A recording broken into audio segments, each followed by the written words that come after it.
So vision has got a lot to do with your identity. When you read the Bible, it says you look into the Word. It's like a mirror. You look into the perfect law of liberty, and you see what type of person you're supposed to be.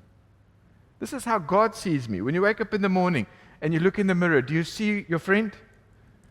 Do you see somebody else? Who do you see when you look in the mirror? Okay, now all of us wake up differently. Sometimes we don't recognize ourselves.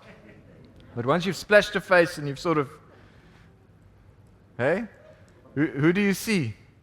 The mirror reflects you, right? So the Word of God is a mirror. You look into the law of liberty. And he who hears the Word and does it is like he who observes himself in a mirror and remembers who he is.